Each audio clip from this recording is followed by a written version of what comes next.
Okay, let's try this again. I screwed up and didn't have my YouTube connection set up right. I believe it's working now. So at least I'm hoping so. Anyway, so I'm going to move on. So welcome to ASN Pull Up a Chair, episode 3.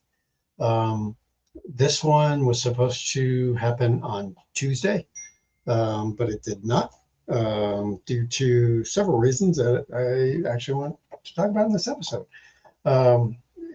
Episode 3 was supposed to be about a behind the scenes look, and I will still be doing that for sure. I just don't have the mental capacity right now, and I don't want to put on a bad showing of what's behind the scenes. I really want to get deep into that because I think there's a lot I can show what I do, and there's been people asking me to do that. But today I kind of wanted to throw in what's going on mental health wise, because I think it hits a lot of us. And, like Tuesday, I really wanted to do this episode and ended up not doing it due to work. But also, I'm really battling the flu. I'm sure you can hear it. And between those two things, and then just feeling like I was obligated to get this episode out, especially the behind the scenes episode, I just didn't feel like I had it. I had the mental capacity to get that out. So, and then when I started to think about doing today's episode, I was like, you know what? There's so much around the mental health about all of us, good, bad, good and bad about mental health and how it affects us in gaming. Any of our hobbies, any hobby, that the whole idea of a hobby is to kind of take you away from your current situation, and to give you something to kind of look at differently. And I think that's what most of us use the hobby for. But anyway, wanted to just hit that, talk about that a little bit, talk about sometimes when it's bad. Again, when you feel more obligated, like you got a new game or something, like, God, I got to play this game. I just got in today. It's funny because today, I don't know if this is going to show. Yeah, it does. I just got the Blam from Play, Basketball League of America. I got my cards in today. I'm in a co-op league. And immediately as I'm opening that, I'm feeling like, oh man, I've got to put these into teams. I've got to, do the ripping. I've got to, put them in envelopes. And then I need to do some testing, because, and that's a whole nother show probably, because these are all fictional people. It's not like I can just open this up and go, okay, definitely starting Dennis Johnson, Larry Bird, blah, blah, blah, blah, blah. I have no idea, and it is like a whole nother show. I was thinking about this as I was looking at the cards. There's another big difference between fictional, and I know I'm going off on a tangent now because it's supposed to be about mental health, but I don't care.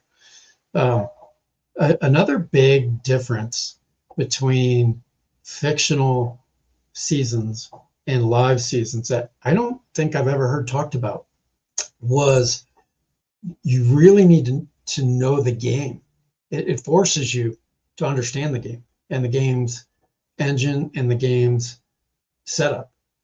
So let's just use this as an exact example. Again, I can't just grab Larry Bird. I'm using Celtics here, but I'm not a Celtic fan, by the way.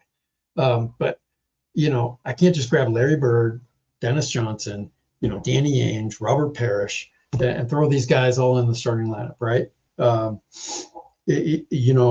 don't know who Dylan Aldridge is, Anthony Brown, Jalen Butler, and I'm just reading off names here in this league, or in these cards, because they're fictional. So to know out of these 12 players that they give me for each of these teams, I have to understand what the cards are and what they look like. There's no stats on here. I'm not seeing 22 points a game, 13 assists, blah, blah. There's nothing on here. So I have to know, what the play, because there's like three, for those of you who don't know how, don't have plays, primetime hoops game. There's really kind of 3 areas. And I got to tell you, I cannot read the writing at the top here, but it's, I think it's playmaking. Yeah. It's in this like cursive or whatever. It's really hard to read. Playmaking, rebound, and shot. are the three kind of major categories. And so if you don't know basketball, I'm not here to help you with that one. That'd be a whole another show. But on this one, those are the three categories. So you need to know, under those they have qualities. And again, this is not going to become a play show, PLAAY with Keith's games, but he uses qualities for his stuff. So I need to know that, hey, what do these cards mean, from a starting lineup perspective. And I do, because I played the game enough with, but running into a fictional league, maybe first with a game that you've never played that game before, that would be really hard to do, because you wouldn't know what any of these are, good or bad, and wouldn't know, hey, this card right here, man, this dude looks really good, where this one here, he's not probably going to get a whole lot of playing time. And it's not simply whoever has the most skills on here is who you use, or there's more to it than that. But again, that's knowing how to run that game. So I think that's something that's missing from fictional leagues, is you really start to know the game better. You have to know the game better in order to be successful using it. And it looks like David dropped by. Hey, David, nice to see you. Good to chat. So this, anyway, so yeah, I'm off on a tangent. Sorry, David. It was supposed to be a mental health show, but I got these cards in today, and I wanted to just throw that in there. That's kind of fictional games do that. They make you get into the engine of the game, the cards of the game, know it better, that kind of thing. So, all right, tangent away. Let's jump into, again, kind of how this mental health piece affects us. Again, good and bad. Let's, always start out with the good, right? For me personally, and anybody wants to jump in and chat, but for me, it provides a structure. Kind of a structure and a routine. If you looked at my desktop right now, you'd see, a Hockey Blast on my desk. It's the mat from, again, Play Games. And, I know what to do with that. I know what I'm going to do at the end of my work day. And I did. As soon as my work day finished today, I jumped in and played a game between Boston and St. Louis, in my 24 replay. And I got out of work and I put on my Hockey Blast hat and my gaming hat, and I kind of got away from the world of work, what I do, and immediately got into hockey. And it was a nice transition away from work. And it provided, like I said, it kind of provides a structure and routine. I know this will be more part of, I guess, behind the scenes show that I'll do next week. But I know, I know where to pull my teams from. I know what I'm setting up. I know how to set up the hockey mat that's here, get the players down, my whole setup I use Mike Ignikowski's incredibly wonderful Blue Links spreadsheet for hockey. All that, is this huge structure and routine that I do for hockey, and I have one for everything I do. And I don't have to think about anything. I just do it. I logged off of work, turned around and grabbed two teams, opened up the spreadsheet first, grabbed two teams, boom, start playing. Immediately I'm out of work mode and immediately into the sports world. And that's a good thing, I think. It's a great thing to be able to just immediately flip that switch away from work. And I'm not saying I had a stressful day today. I didn't. I'm just sick. So it's kind of like, do I have the energy to keep, normally I play like 10, 15 games right after work. I know it's crazy, but that's what I do. But, depending on my time and things that are going on, but I can jump right out of work and jump in really into a lot of games. I'm sick now, but I'm not doing that. But anyway, now think about that if you had a bad day, or think about that if I work from home. So think about that if you're, driving home and you're thinking about, oh man, I can't wait to get home and play some baseball or play some basketball, or whatever it is you have on your tabletop. get away from that, or the kids are crazy. Luckily I don't have to worry about that anymore as much. I have grandkids, but no kids at home. So, but I can imagine that too. You just want to get away from the life at home and get away. And I think this provides us that mental break away from everything. Go into your office, go into your basement, whatever it is you go to play, and get you away. So I think a lot of people do that, and that's a great thing. I think it also starts to do some creative juices in your head. Um, I've had some discussions actually with probably had another show, but I have had some discussions with some doctors about how gaming, I believe, it's just me, and actually this doctor agreed with me, helps us in our community keep our brain active because our creative juices are constantly flowing in what we're doing and what we're, you know, you're doing math. If you're throwing dice, you're like doing math all day long. You're doing lookups on charts, or all that, or as many of you do, as you're playing these games, you probably got like this mental picture. Like again, let's go back to what I was just doing. Boston and St. Louis are on the ice here, and I immediately went to St. Louis in my head, and I've never been there, but I'm on a hockey rink and these guys are playing, and sometimes I imagine that as a TV kind of thing. Sometimes I imagine that as I'm actually there watching this game. More TV than anything else, I guess, as I think about that. But you're creatively building this scenario in your head, and I'm watching David Pasternak, and I'm like, oh, I can see him scoring these goals. And if I keep talking about Boston, you guys are going to think I like Boston, because I don't. It just happened to be on the tabletop.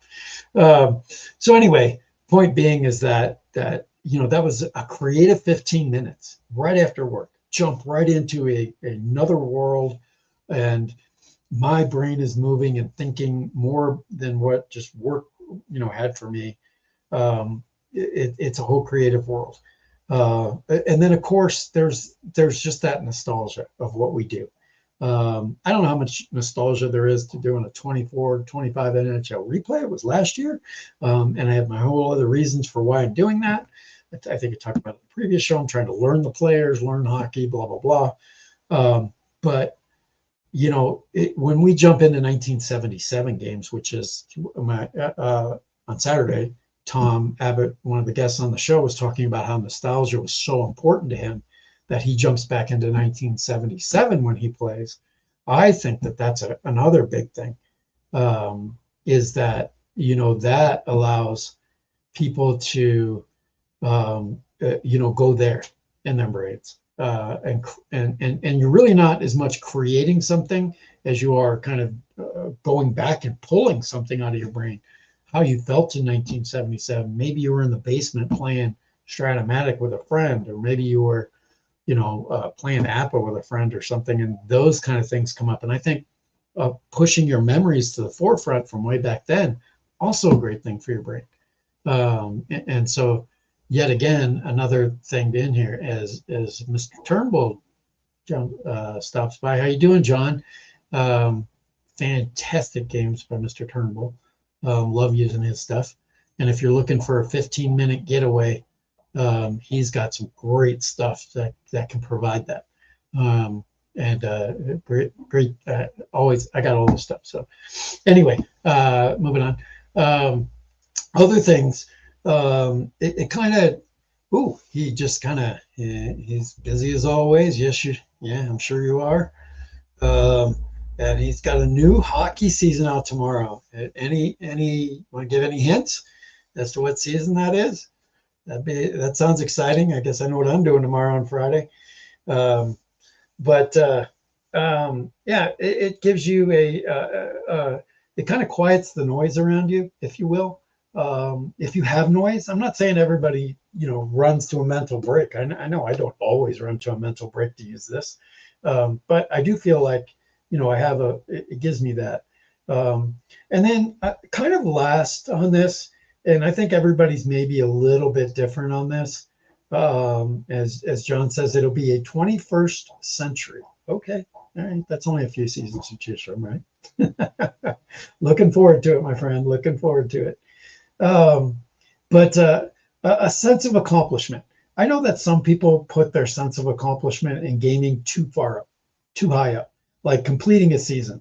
That's too high because you're probably gonna disappoint yourself, because anybody can tell you completing a season, depending on what completing a season means to you, that's hard to get to. That's hard to get to. That's you're at the end of the project plan and creating no milestones for yourself. As PJ stops by, hey buddy, how you doing? And so you need to create milestones. And I really believe, depending on the time you have available, and I think Tom Abbott talked about it last week. Tom has very limited time to play, so Tom can't set milestones of 300 games, 500 games if he's doing a whole season, or if he's only doing one team. He really can't set his milestones of accomplishment at maybe the All-Star break or something like that. It's going to take him a long time to feel fulfilled on that. For a guy like that, he should feel accomplishment after each game. I got that game in. I got a game done. And it was a great game, or it wasn't a great game, but he got a game in. And he got a game in tonight. And I think, you got to set very small accomplishment goals for yourself. And again, it just depends on how many you do. Like, so for me, for example, we were playing the whole NHL for 24-25 and playing as many games as I do a day. I set that at getting 10 games done a night. If I can get 10 games done a night, which is what I shoot for, I don't always hit it, I feel a real sense of accomplishment. And that, again, we all need a pat on the back, even if it's from ourselves. You're not, and I talked about this in another show, if you're expecting to get that from the community, you won't. You can put up that you played 10 games, you might get a like on Facebook. They're not here to, nobody's here to pat you on the back. You got to pat yourself on the back. But getting a sense of accomplishment, setting milestones, I think all these things are positives and can provide an uplift at the end of your day. If you had a bad day, if you got the flu, if you're just looking for something, I think that's really important. So I'm just kind of throwing that out there, see if that resonates with people, see if they feel that way, see if they've even looked at it that way. So that's kind of my on that. So with every good side, let's jump to the other side of that. I think not the hardest thing to do, but when gaming starts to cause you stress, or you starting to feel obligated, that's when people walk away from projects, and sometimes they walk away from gaming for a while. And I think that's because you haven't kind of really prepped yourself right, and kind of really, when you start a project, it's so important to set what you're after. And it can't be, it's not that it can't be, but it shouldn't really be the end result, because generally you're going to be on a road. And so you got to have a road of accomplishments that I was talking about. And so if you just put that goal just at the end of the project, you're going to be really disappointed along the way, because I've heard so many times, and God, I hope you're not, there probably are people that are Minnesota and Detroit fans, and Tom's a Detroit fan, so I can do this to him. If you're not a Minnesota and Detroit fan and you're replaying 1977 as Tom is, and you're playing everybody, you're not looking forward to that game. And it's not fun anymore, because you're not looking forward to even playing the game. You're trying to get it out of the way. Maybe you sim it and use some sim software or whatever to do it, so you don't have to deal with it. But again, there's no enjoyment. You're just kind of doing something to pass something by. So again, if you've got to set things, one of the things I do to try and avoid that when I do all these different long season ones is I'm trying to pull a story from each of my teams. Maybe it's a player, maybe it's the team as a whole, And I'm trying to follow that story within that team. And so what I got in front of me here is like oh, it did show up there a little bit. What I got here is Eastern Conference, Western Conference NHL as an example.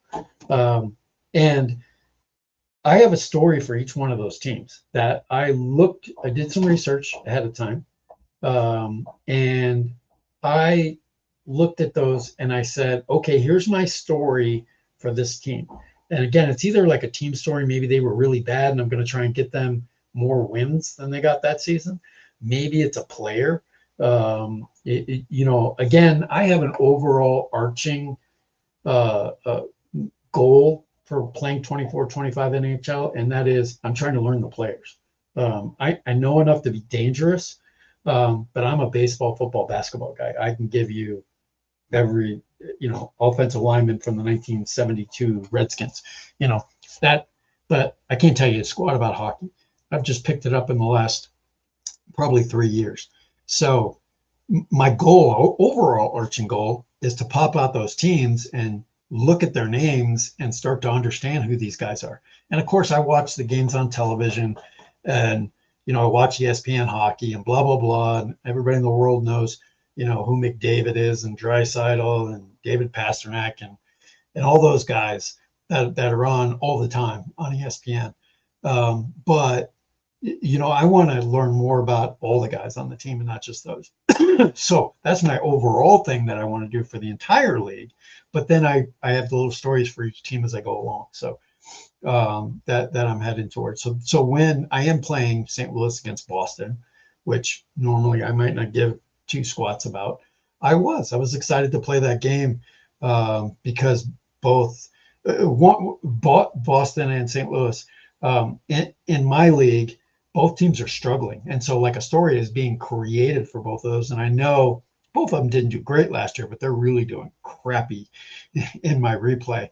And so it's kind of like to see who's going to jump up. And by the way, St. Louis won the game on home ice in St. Louis. So Pastrnak scored 2 goals for Boston. But anyway, the whole point being is that I'm looking at that and I'm trying to not be stressed when I play games. When you feel stressed, you should walk away.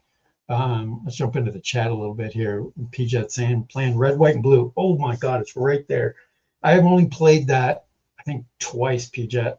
And I really, really enjoyed that game. God, everyone told me I was going to. I'm not a racing fan. Again, this is a play game for those who don't know. And I started it in my 1980 universe when I was trying to do everything, and I'm still kind of go back to that. So I'm trying to do the race schedule for 1980, and I think I've done 2 races. Man, is that game fun! And he's doing it right now to unwind for some stress. So we're finding someone to repair my car, which would have gotten junked if I couldn't. Expensive too. Hey, buddy, I just replaced 4 tires on my car because one of the tires was bad, and of course at that point all 4 are already looking bad. So I feel you, definitely feel you there, and that was probably more of even more stress on there. So I definitely feel that, my friend. Good luck with that. And JC stops by. If those don't know JC, he runs the 1984 co-op baseball. It's a great league. I did a few games in that and just became too busy and couldn't really do what I wanted to in that league. So I kind of bowed out for a little bit. But yeah, he runs that 1984. You should check it out. JC also says 100 races, never had a dull one. With that game, 100% believe that. That is a game that I wish I had could pull out more onto my desktop than I do. And I actually have somewhere in here, I have like the 25 season or whatever, 24-25 season, still in the plastic. I gotta pull that out and play with that. And that game is a lot of fun. You don't have to love racing to love that game. Everybody told me that. I was like, yeah, sure. Opened it up, 100% right. Do not have to love racing to love that game. And also, John says, have you seen the racing game variant with Roomba cats? This one, I'm quite sure I don't know. But I'm sure John can explain that a little more because I have no idea what you're talking about with Roomba cat.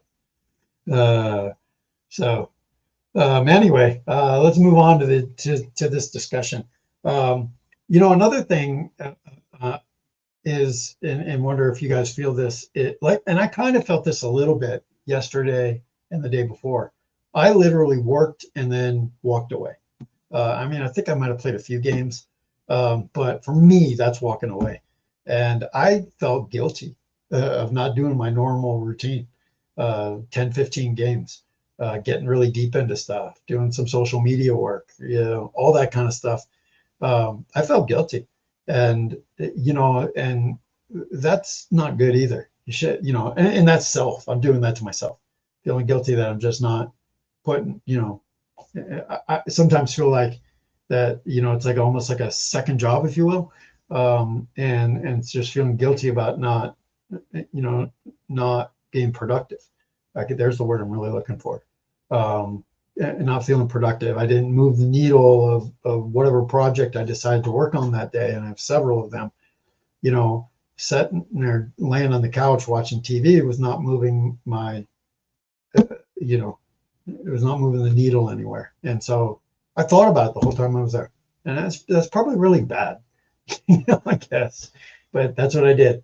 Um, and so it kind of it's kind of my next point is, turning the hobby into an obligation. And when you get there, I think it's a good time to take a step back and go, what am I doing here? This is getting too deep, too much. I just want to play a game. I just want to have fun. I'm trying to do too much.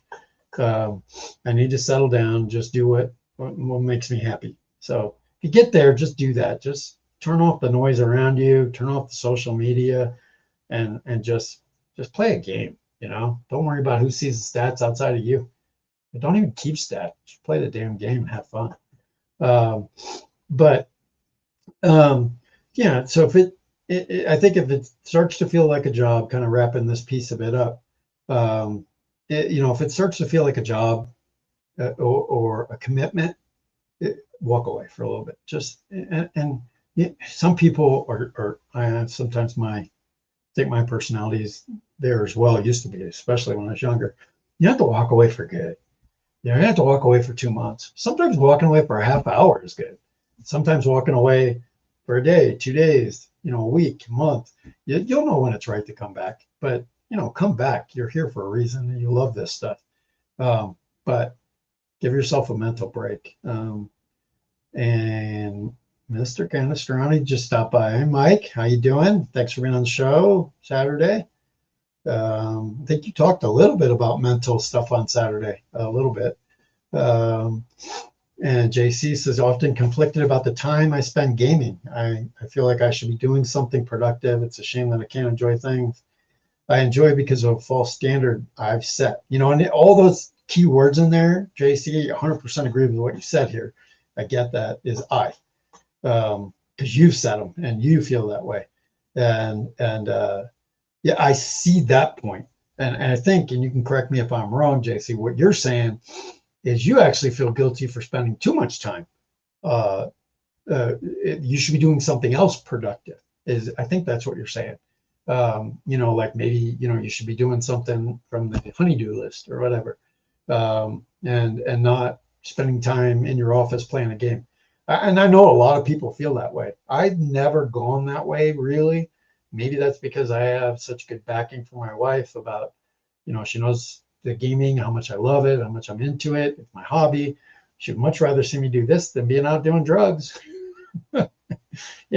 So, and not that I'm comparing this to that, but you know what I'm saying. This is my hobby, and she sees that it keeps me mentally focused for other things, and so she likes it. She also likes that I know when to take my breaks. So she really likes that. Yeah. So also, good time to take away and recharge the batteries always, John. I think recharging, getting people to come back. I want to jump off this or jump onto this little thing that you're saying. Do you know one of the reasons, and I wonder if anybody else feels this, that I don't always jump off and take a break and recharge the batteries is I feel like I'll miss something. A release of something. Play just came out with something, or John Turnbull comes out with something, and I missed Friday's release. Sometimes there's that keeps me coming back at least every day to kind of peek or around the curtain and make sure I'm not missing anything that day. So sometimes I think that happens, and probably why I don't ever have any long-term walk away from the hobby. It's always short-term because I always feel like I'm going to miss something. So Mike also says he thinks the mental strain is a result of project not going the way he planned. Well, that's a whole different strain. I'm not sure if that's mental. I think that's more like, I guess it's mental, but man, project's not going the way you planned. Mike, if you can expand upon that, is that because you're playing one team and that team in that replay is not going where you want? And I think that's the positive of doing full season replays like I do of every team, because every team, if my team's doing bad, I guess that would still make me pissed off, but or mentally issue. But I generally avoid those. Or maybe it's just because I'm from Cleveland and our expectations are always at the bottom. So if the Cavs the Cavs have been good lately, but if the Indians suck in the 70s or the Browns suck in the the 90s or 2000s and all that, then it's not a big deal to me because that's exactly what they are. They do suck. And if they do well, we get a big, yippee. But, if you're from Boston or somewhere where they win all the time and you've been very blessed or spoiled, depending on your outlook, that, if your team is, the Bulls and they're 70, you're looking for a 72-10 season and they're 60-22, you might be a little upset. I personally don't know what that feels like because I've never had a 72-10 team. So that's an interesting comment though. And JC talks about guilt for spending any time gaming. Okay.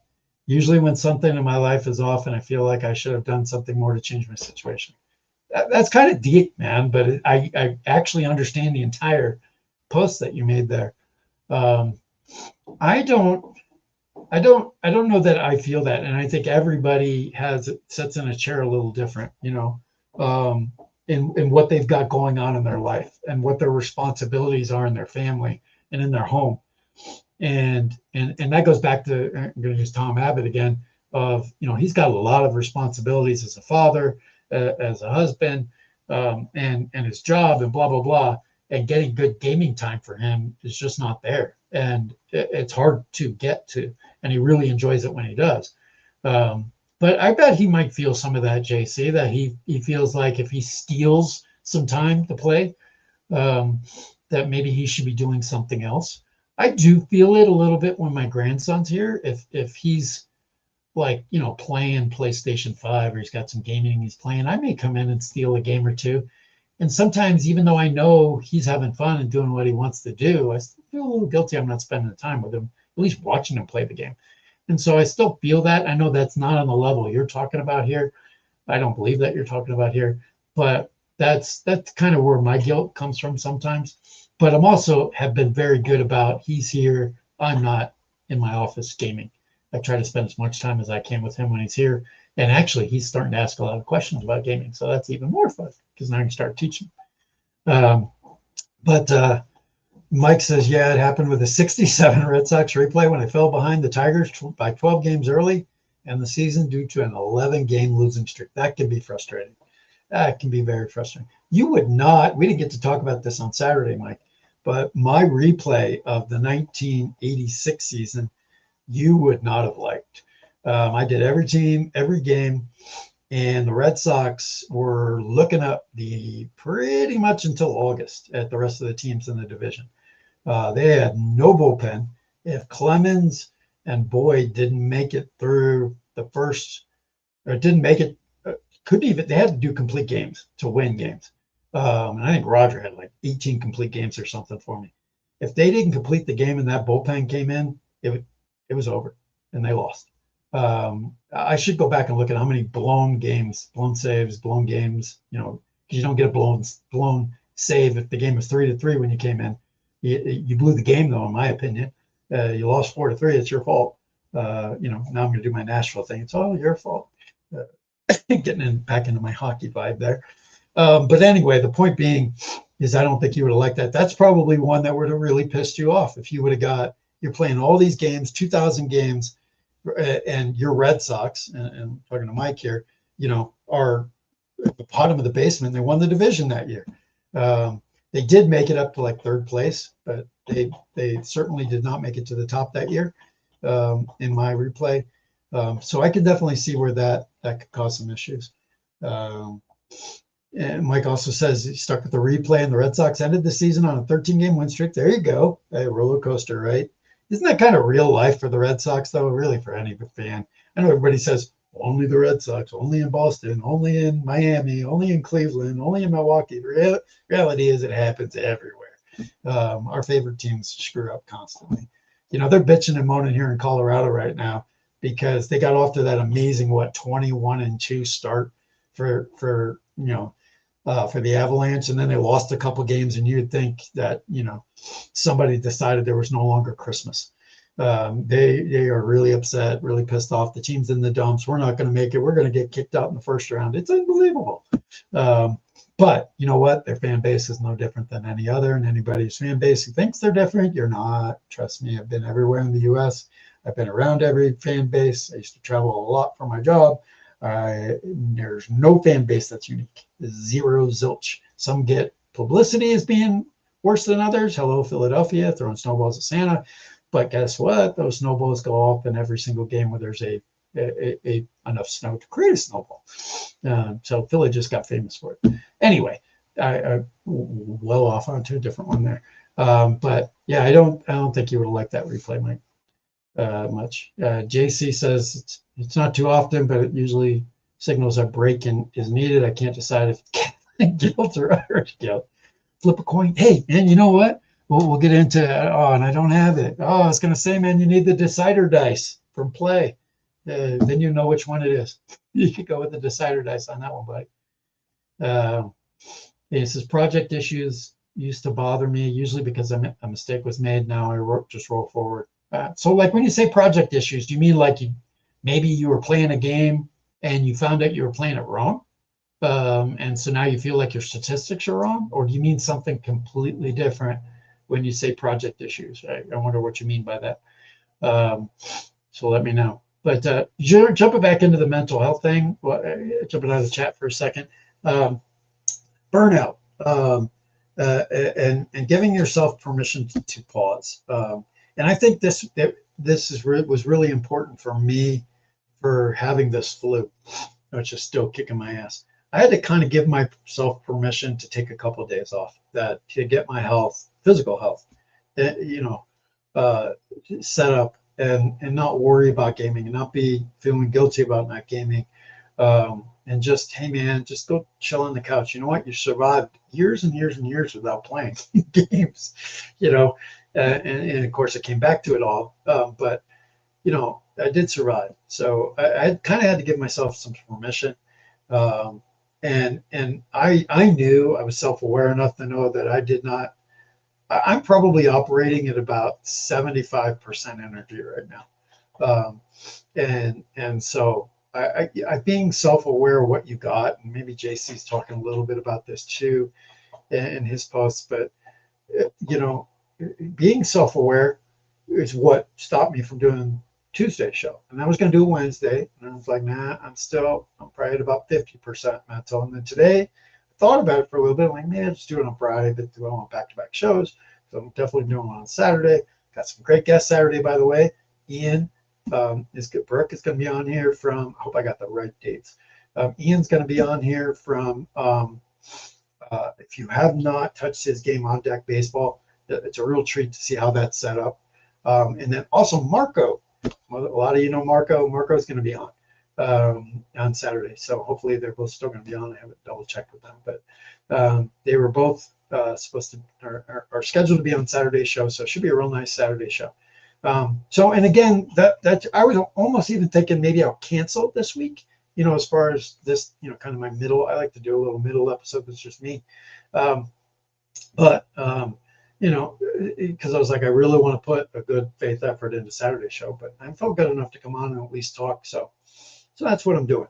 But I gave myself a couple days to get to not feel like I'm falling behind or anything else that I kind of said. I just you got to be very um, uh, you know, self-aware of how you're feeling. And I want to add to this because this has been something I've seen in the community, and maybe I'm wrong here, but I'm going to throw this out. I think there's a lot of mental health, and I'm not saying people are crazy here when I use the word mental health. I think because I think all of us have mental health challenges every day, and each one of us is unique. What we're dealing with in our day is different. For every single one of you is different, and I think that sometimes people push themselves in. They've had a really bad day, or they got something really bad going on. Family member passed away. Just some great, really bad stuff could be going on, and sometimes I think people try to escape to the hobby to fix that bad day. And I would say escape to the tabletop, but don't escape to social media. Stay away because people who have, in my opinion, I'm not naming any names on this show, people who I believe I have found to be very cordial, very easy to talk to, very nice, sometimes flip on social media. Um, and they, you can, again, reading people's, you know, posts, you could read into them, but I can kind of tell in some spaces where you can just tell that person's very agitated, has a very short fuse, been dealing with a bunch of crap, and now has brought it to social media.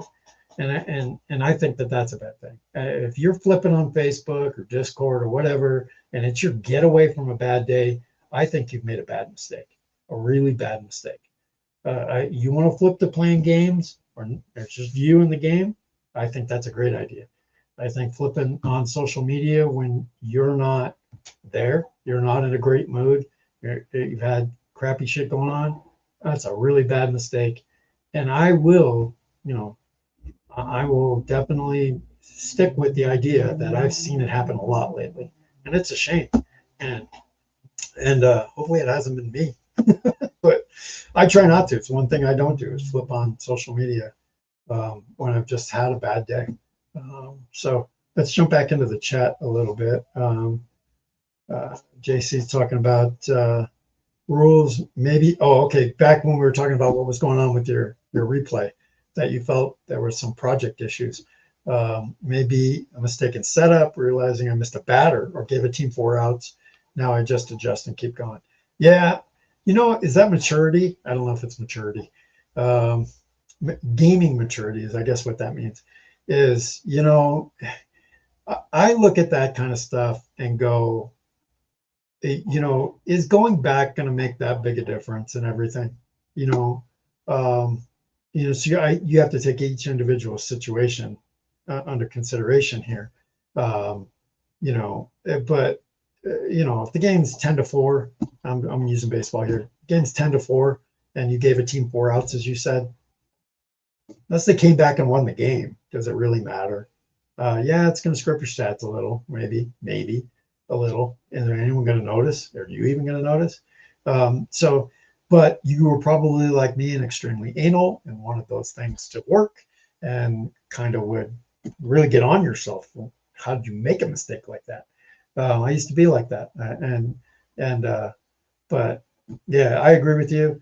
Maybe a reason that doesn't happen to me anymore is I use so much electronic stuff to where I may think there's only 2 outs, but Digital Diamond just told me that was the 3rd out. So that exact scenario doesn't happen to me because Digital Diamond won't let it happen to me. I could tell you that I've had a batter though in my hands from the other team and going, wait a minute, why is it saying, Jim Rice is up? I got Angels in my hand here. So I would have probably gave a 4th out had Digital Diamond not woke me up and said, that was 3rd out, dude. So yeah, I see that though. I definitely feel that. Yeah, obviously a baseball guy. Yep. Yeah. Um, John stops by. Yeah, Mr. Eckle. If you have not met him, he is a very nice man, very tall, big dude.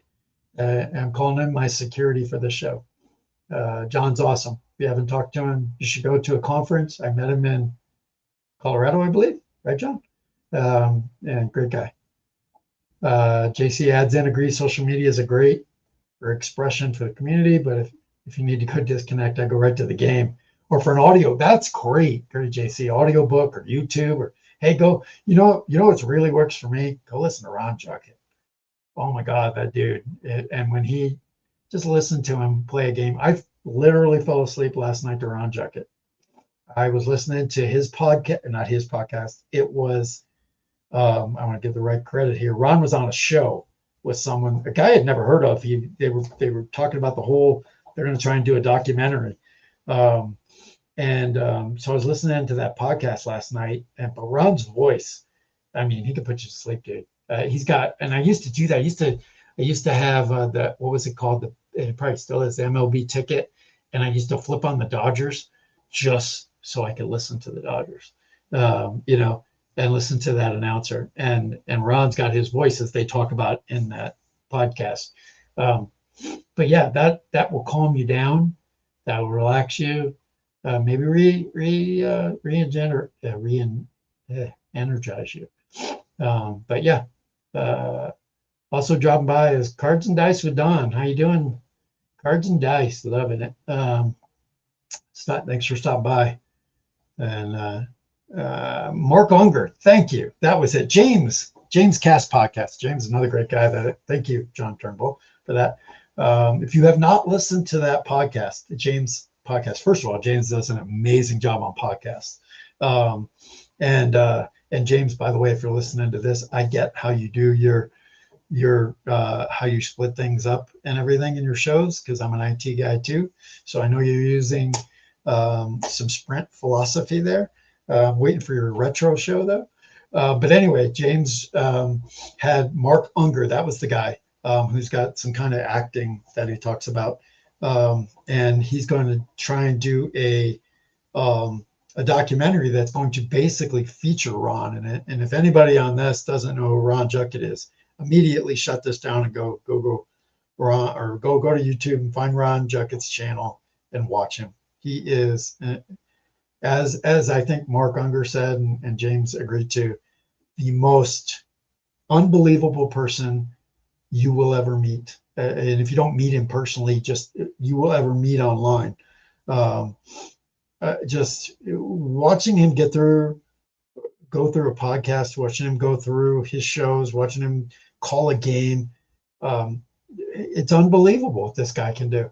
And he does not care about his physical barriers one bit. And he embraces them. It is what it is, I believe he said on the show. And he just moves forward. What else, as I think he said, what else can he do but move forward? But for those of us who do not have those physical, we have a show here about mental, but for those of us who do not have those physical limitations that Ron has, you cannot be anything but amazed at Ron Juckett. You cannot.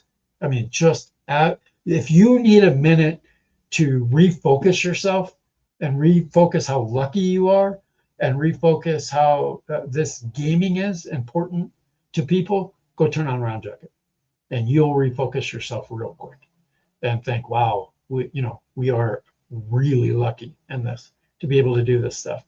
And seeing Ron do stuff will definitely re-energize you. Just amazing person overall. But thanks, John, for correcting me on not correcting me, but giving me the name of it. Okay. So, all right. Now John's going to get in trouble here a little bit. He just rolled out. I am in a co-op league with Mr. Heckle and with Keith and with some others that may be in here. Michael actually is in that as well. So John is Milwaukee. They're a really bad team. Not good at all. Just kidding, John. He just rolled our XHL matchup this month, and the Marauders barely slipped by the Cleveland Blizzard team. My team, yep. Thought it was going to get slaughtered, but I squeaked it out. Yeah, you did.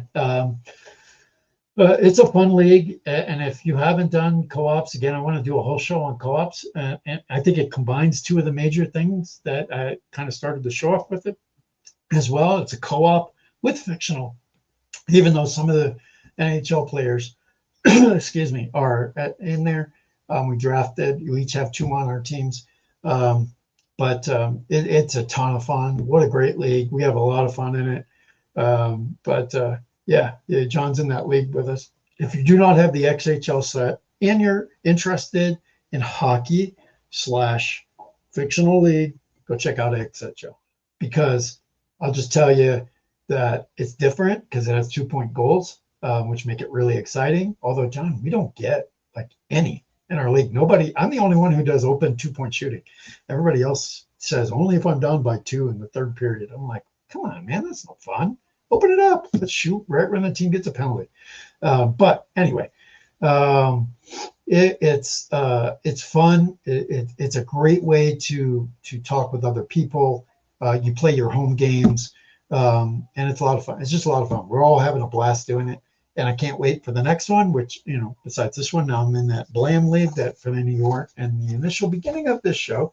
I got my cards in today. It's not showing up real good, but anyway, if they're fictional, Basketball League of America from Play. I'm in a co-op league for that. And one of the things I was mentioning early in the show was that you have to learn the game when it's fictional. And what I mean by that is when I look at these cards, I can't just say, if we're doing baseball and we're looking at the 1970 A's, Burt Campaneris is leading off for you, and Reggie Jackson bat fourth, Joe Rudy, Sal Bando, who you're starting everywhere, right? Gene Tennis behind the plate, blah blah blah. When you get into a fictional league, there's no stats on these cards either. So you have to know the game engine and how the game works. And it forces you to learn the game better, I think, and learn the card layout better. And so, I don't know, how good. I'm looking at Blaze Daniels here. I know how good he potentially can be because I do understand the game, Prime Hoops. But if I didn't, I would have no idea what any of that on there was. So I think that's another thing that fictional isn't given credit for. Is it really forces you to understand the cards, and you can't just grab the whole set and you already know who your starting lineup is, or you're doing as played lineups like I do majority of the time, and you're just pulling them from Baseball Reference. Here you get into these fictional leagues, and you have to figure out of those 12 players I have for each of those teams, who's my starting 5. That's not as easy as it is when it's non-fictional. So just a little note that I kind of hit in my head today. And then John said, yep, we met in Colorado Play. I thought so. I thought that's where it was. JC says, Ron is a nice listen. When I used to stream video games late at night, my community nicknamed me Ambient because they all listen to me while they fell asleep. That's funny. That's funny, JC. Yeah. There's some people who got that voice, right? So PJ saying with fictional, you can't complain about a player not getting an accurate or deserved rating. That's true. Another thing with that, PJ, that I talked about in another show before is it's, when you're playing, like I'm playing the 24-25 NHL, right? If I post a result, I can be, I guess, worried, or people can criticize and say, well, he would have never scored a hat trick. He would have never got a hat trick in a game, or he would have never been on the penalty killing team, or he would have never been, scoring a goal here that, or he would have never gave up X amount of goals in a game. But when you have fictional players, nobody knows. Nobody knows whether he could do that. Nobody knows if he's going to hit 30 home runs, 50 home runs, 70 home runs, 2 home runs. You don't know. Now, unless you're recreating a fictional league's season with the same exact cards that somebody else has already posted all the results. Now you're up against them, but that's it. So yeah, I think a lot of people, and I talked about this, and I want to have an entire show around this, but I think a lot of people are moving to fictional because of that exact reason. stop me here where I'm wrong, anybody. But are you seeing that you and or have heard others are like, well, I do fictional because then I don't have to feel like, I think I mentioned this in Saturday's show. Rod Carew has 2 home runs already in 1981. He and like 30 at bats. He had 400 and something that year. Strike year, as everyone knows, but he had he has 2 home runs with over 400 at bats left or something close, and he hit 2 that year. And I'm looking at that already, going, oh my God, this guy's got this, and this is what goes through my head. This guy's got to go 400 at bats without another home run, or maybe a few, but he can't hit 20. Because then my replay is not, it's no good. It's lost its integrity because Rod Carew had 20 home runs. But if this is fictional, and I'm just going to grab a name here, Tank Rare scores 35 goals in a season, and he's a basketball player here anyway, it doesn't matter. It's fictional. But okay, so let's use basketball. If Tank Rare actually is his name, scores 30 points a game, anybody on this chat going to argue? You don't even know whether he's supposed to score 3 or 30.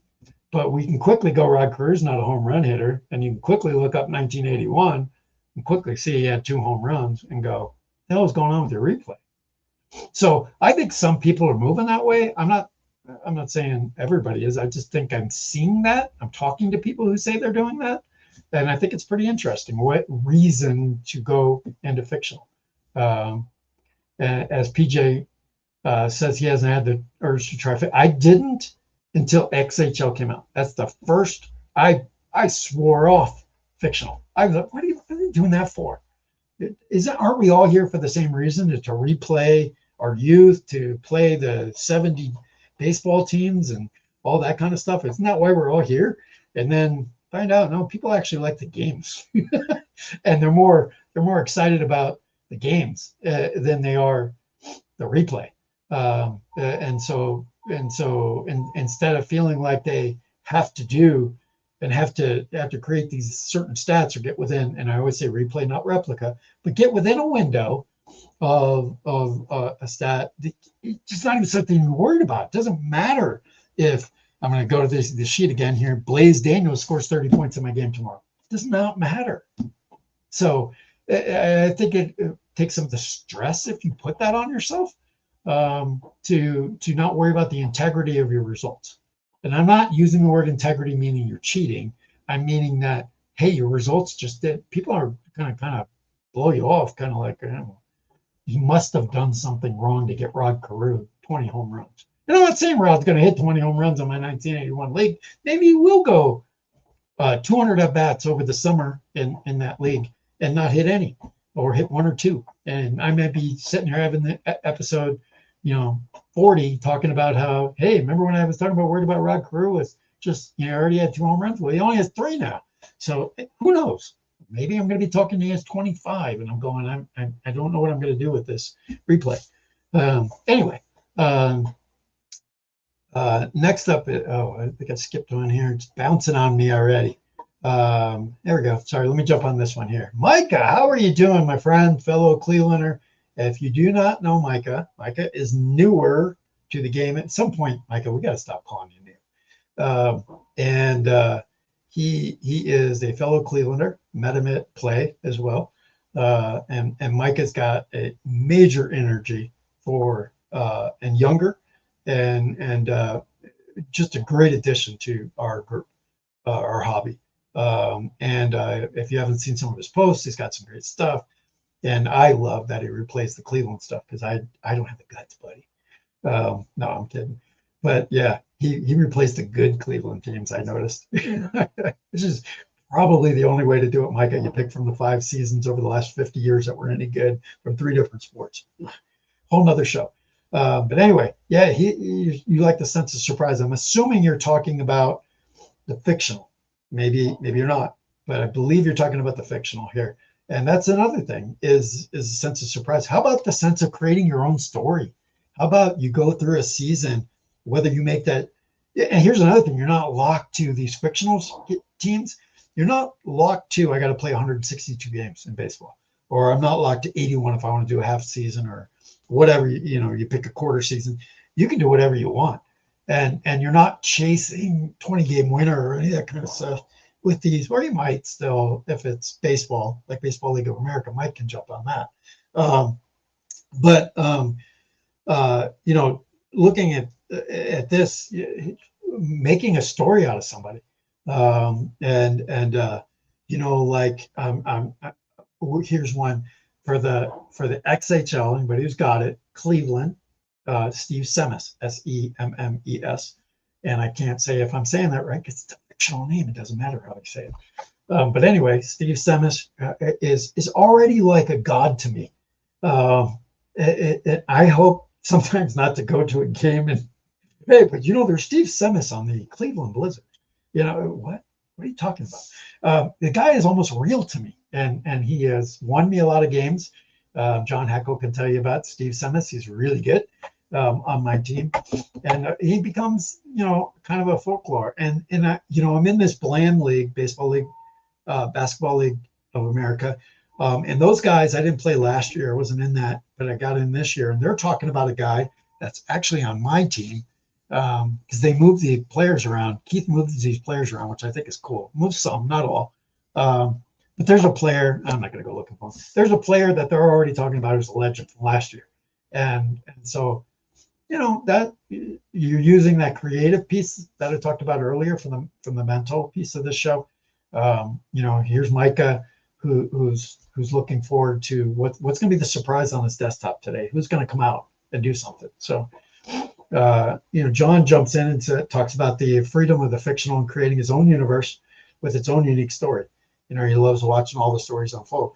I will play devil's advocate to you, John, and say you can do that with non-fictional. I mean, I'm sitting here, got my own unique story about Rod Carew in 1981. I don't know where that's going.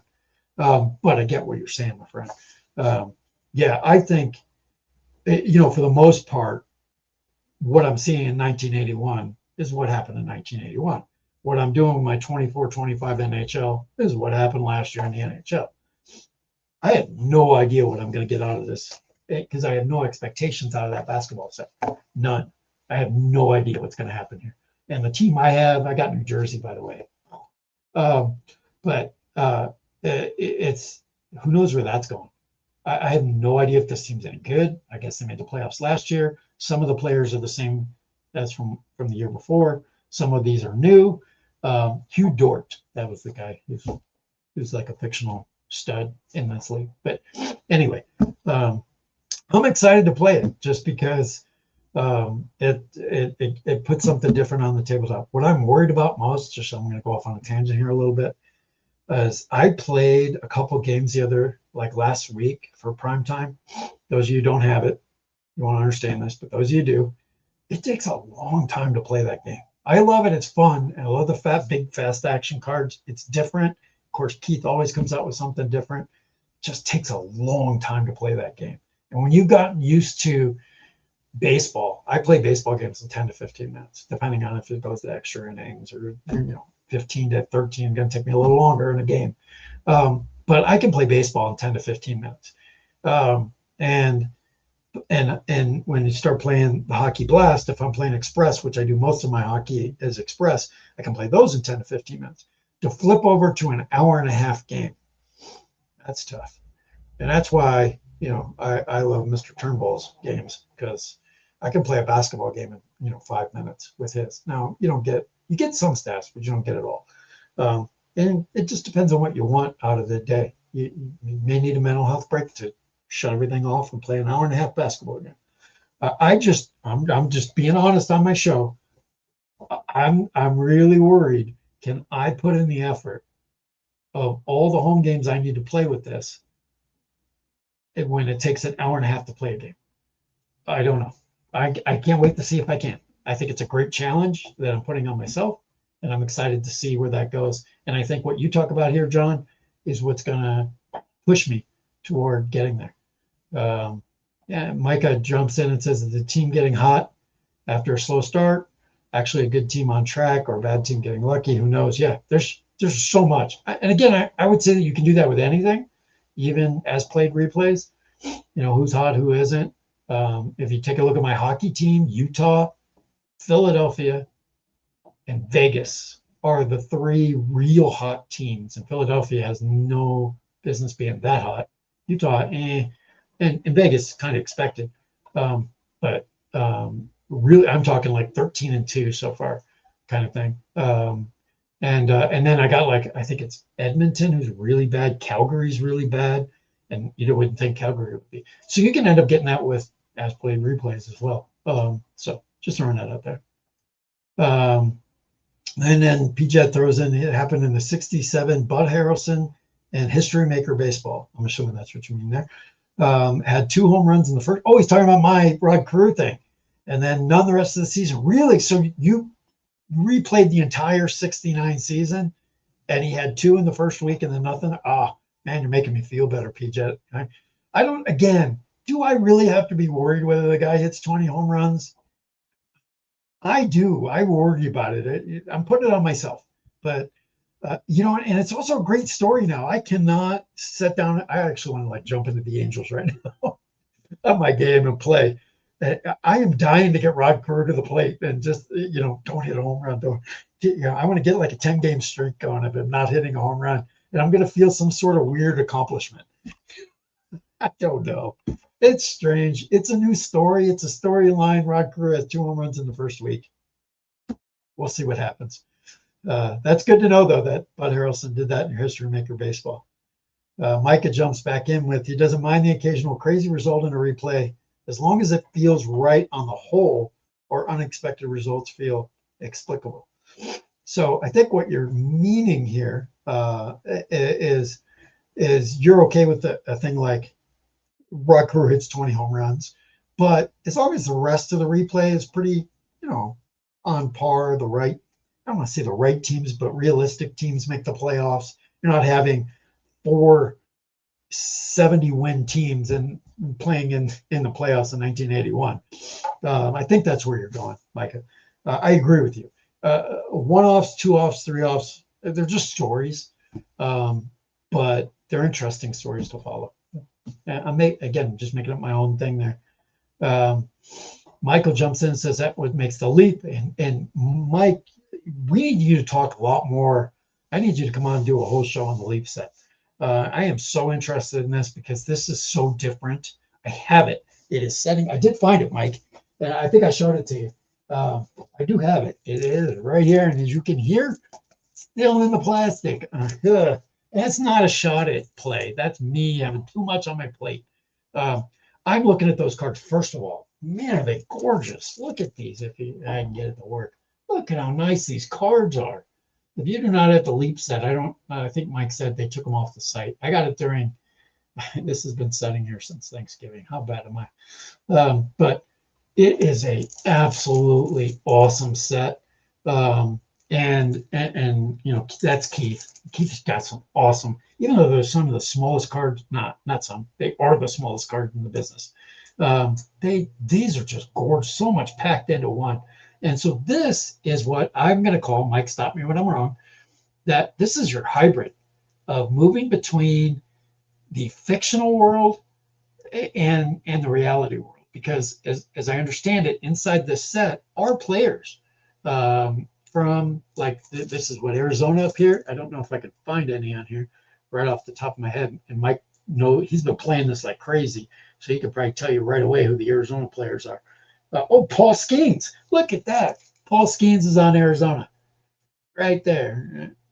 Look at that. Holy Toledo. Mike, stop me if I'm wrong. That's Paul Skeens, right? And so he's on Arizona. So, he takes the wonderful artistic approach of just kind of directing things in weird ways and puts him on there. So you're going to get some of the younger players that, what do they look like at 2040? And so what is Skeen's got to be like a 38-year-old pitcher in this. And so now you got him playing with a bunch of fictional players, but you've got some players like Paul Skeens. And I just think that's amazing. Mike, I got to get this out. You got to keep pushing me, man. I gotta play this. I gotta see what Paul Skeens does for Arizona. You know what? Can you drop in chat how Paul Skeens is doing for Arizona for you? Because I'm interested. I'm just really interested in that. I just think that's yet. If you are not a play gamer, um, you need to become one because what Keith does for our hobby and his absolute brilliant mind in what he comes up with things like that. And at the same time, provides you with 1981 replay ability for History Maker Baseball, meaning, I'm trying to point out that it's all there. The guy is everything.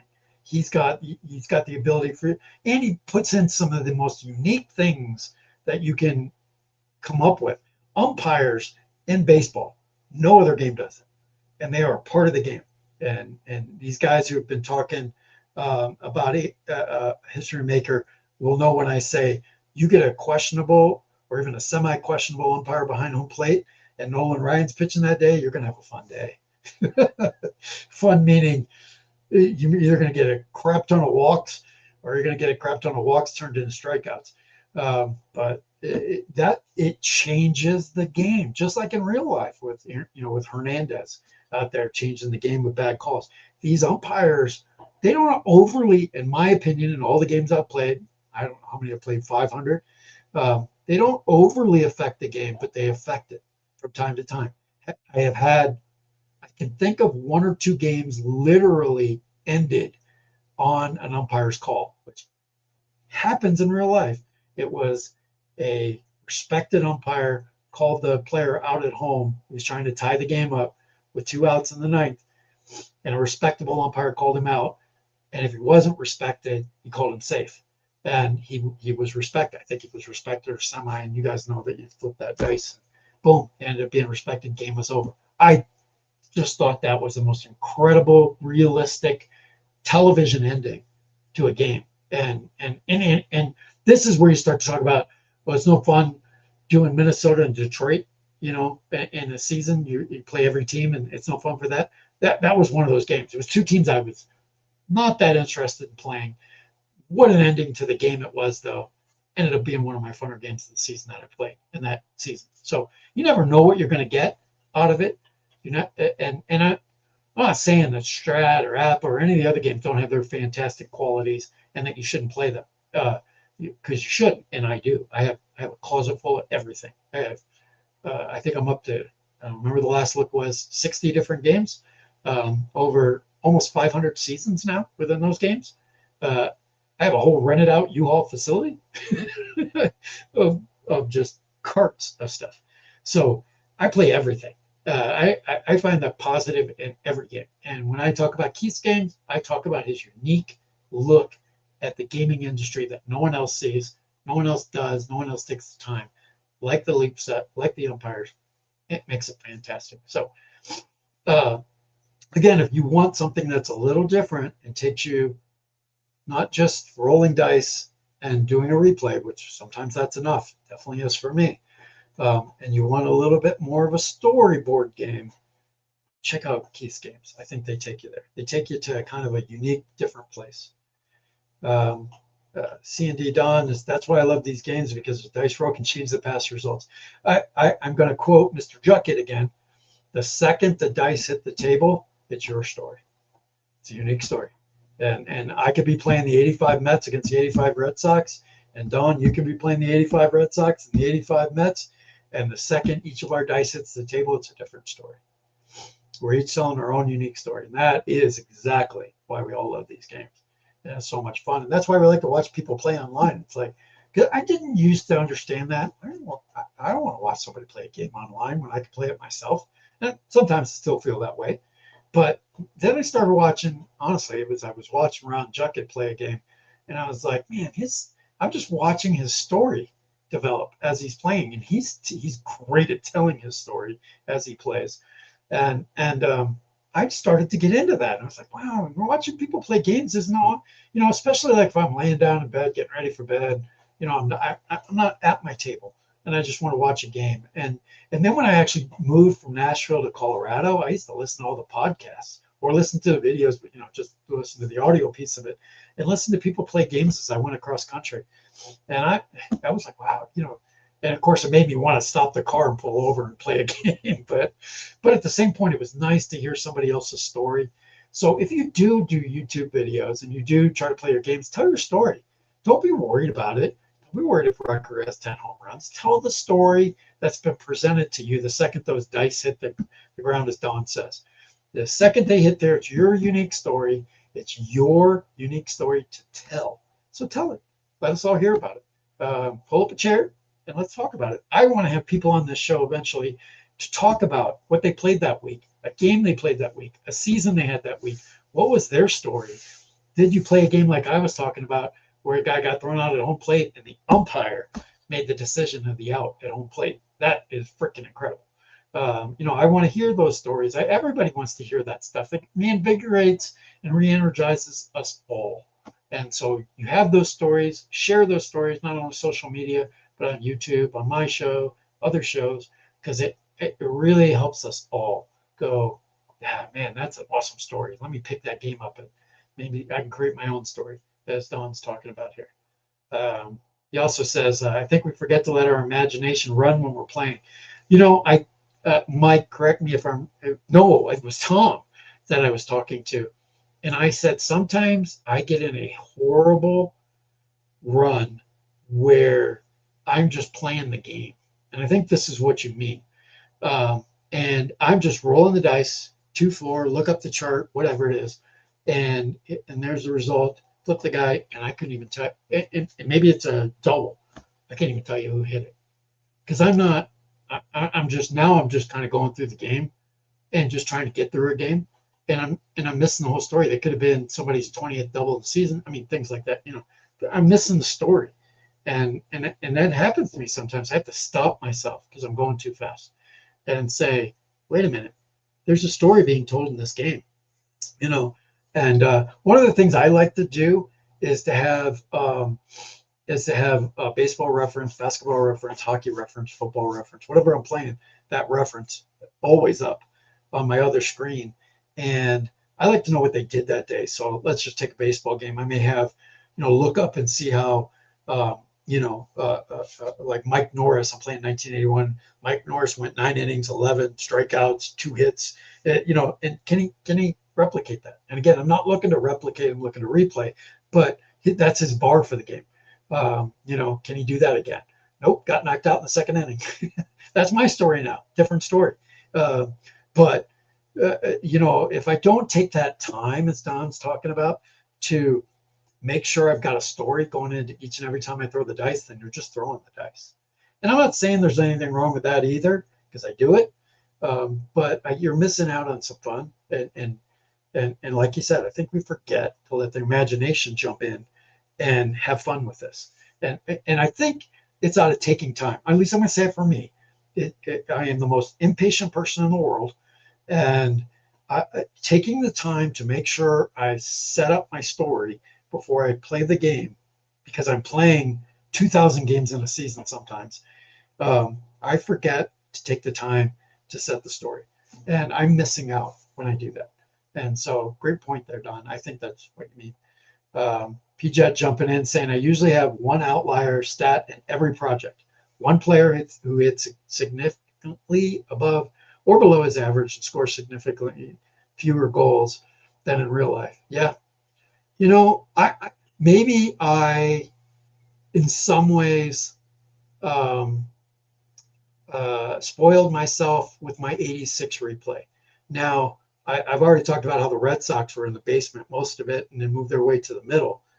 And there were 2 surprise teams, Detroit and my Cleveland. Ooh, but Cleveland lost to Detroit in a 1-game playoff for the division title, which was crazy. The whole time I'm going, man, everyone's going to think I'm cheating because it's Cleveland. They really did well in that. They had a nice bullpen that year, and actually hung in there, unlike the Red Sox, who had a horrible bullpen. I digressed again.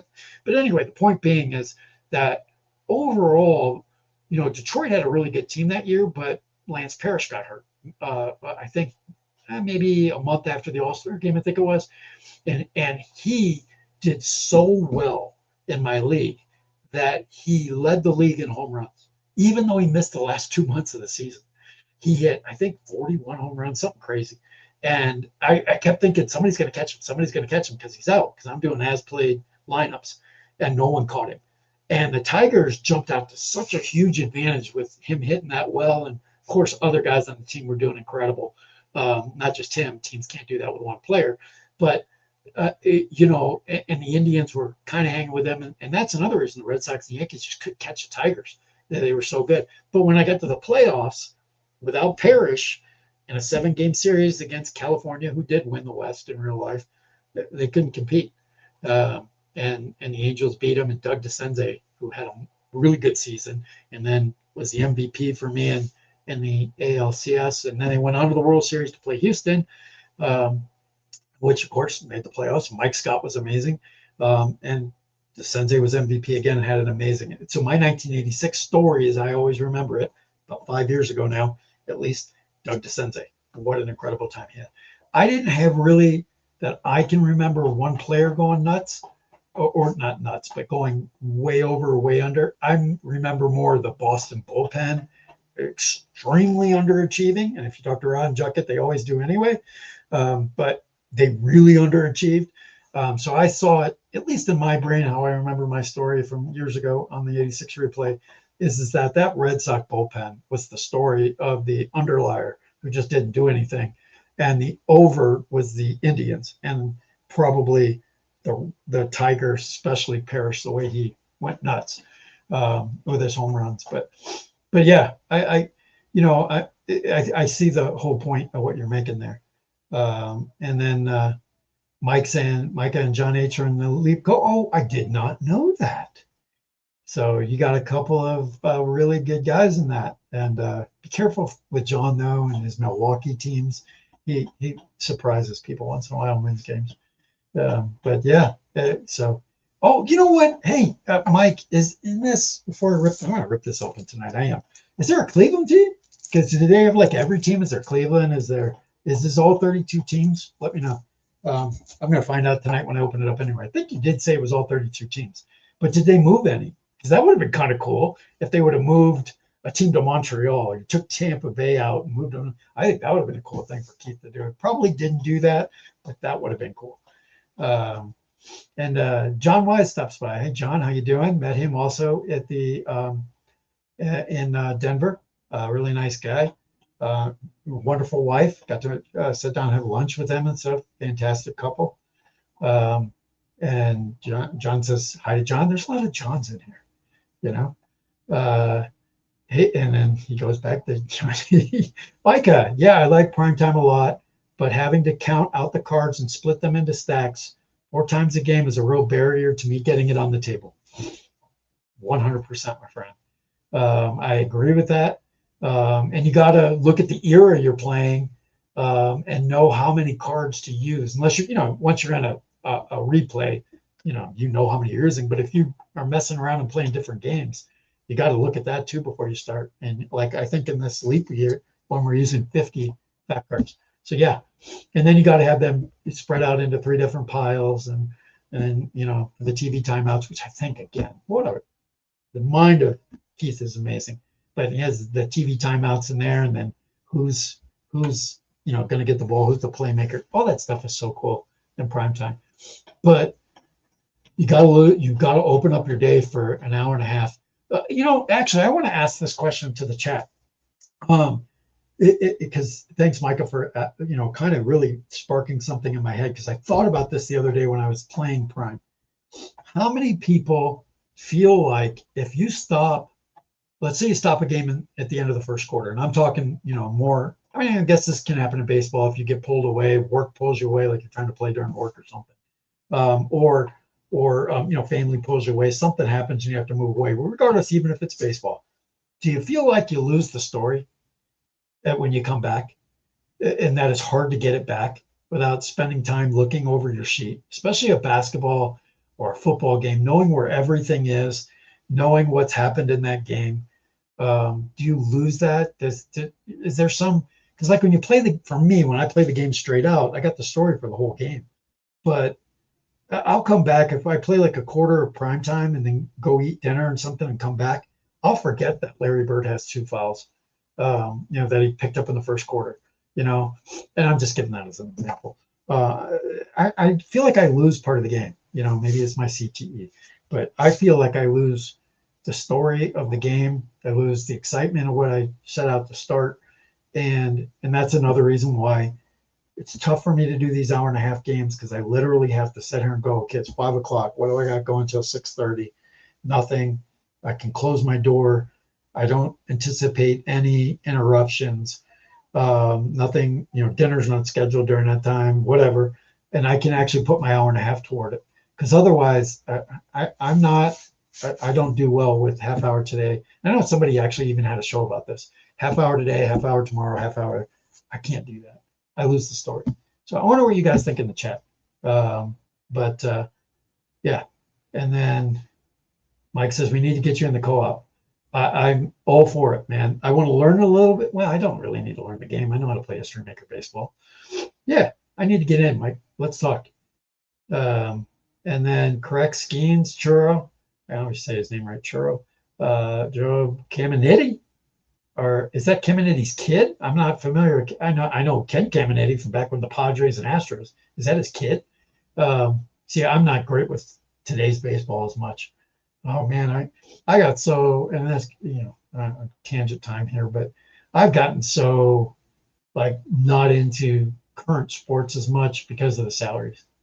I just think it's gotten so out of hand, so ridiculous. I'm going to use what I have always said. I was in Seattle, and 15 years ago, and there was this commercial that Gary Payton, Sonics, back when the Sonics were in Seattle, dribbling up the court and stops and tells the ref, hey, hang on a second. He looks over and he sees three white guys and this isn't a racial comment here, guys. He sees 3 white guys in suits and really just sitting, these 3 businessmen on the floor seats, and says, and kind of just says, come on. And he goes all the way up the stairs, and then all the way up this elevator. And he just, they're showing him good, doing all these things to finally get to the top row of the stadium, at Key Arena, the arena. And way at the top are 3 black kids who are sitting way up top. And he points to the 3 of them and says, come on. He puts the 3 white guys in that seat, brings those 3 little black kids down, puts them in that seat and says, okay, that's the way it should be. And I'm like, Gary, do you realize they can't sit there because of you? You're making so much damn money. Those kids can't afford that seat. Only those 3 white guys can. And you know what? Those 3 white guys didn't buy those seats. They were bought by their company, guaranteed, or a company that's trying to acquire them or woo them at sales. I know all that stuff because he used to do all that. I just thought it was so stupid, and he was so disconnected. He didn't realize he was making fun of himself, because they can't sit there. Those kids, who I agree, they're the real fans. They can't sit there because your salary. And I get salary isn't everything, and the owners are making a crap ton, and old white dudes are making too much money running a team, blah, blah, blah. I get all that stuff. But the reality is it's shot up like crazy in every single sport because of what the players are making. And our tickets are outrageous, $500 to go see a game, because of the player salaries. And I know they get TV revenue, and we can have an argument all day long about where the money comes for all that stuff.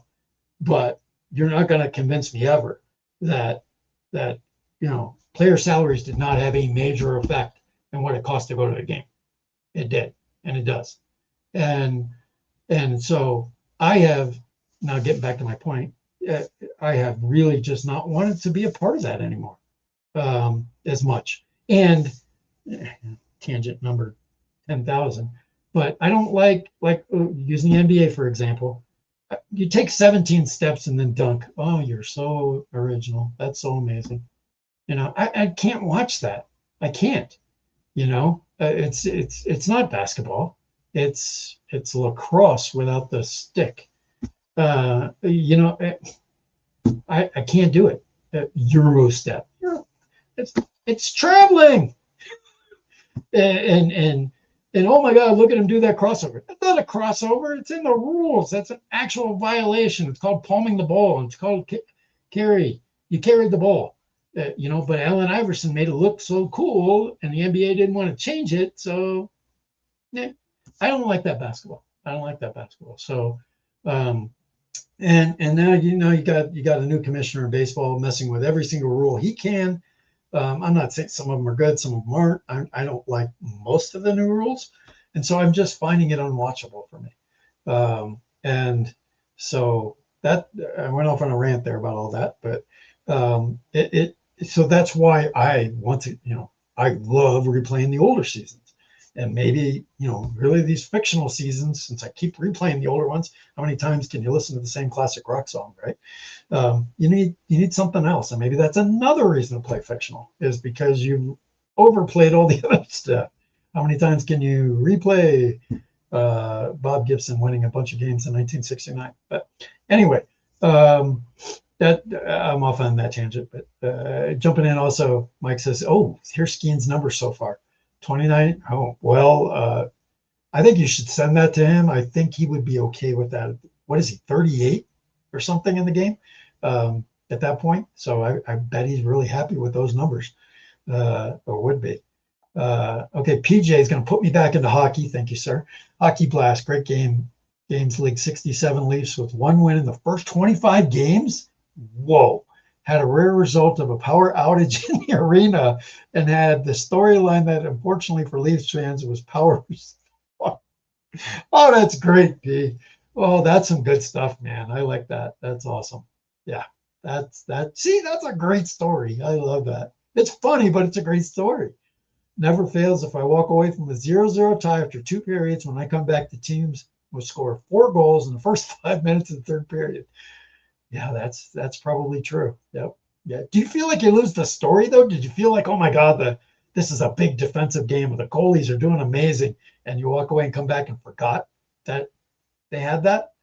Or are you still keyed in on the game? I wonder. John Wise, on the money issue, Ohtani gets, that's not good. Ohtani gets $75 million for blowing his nose. And whether that's because someone's betting on it for him, no, we're not going to. I didn't just do that. Look, the dude's an amazing athlete. Obviously, he can pitch and he can hit.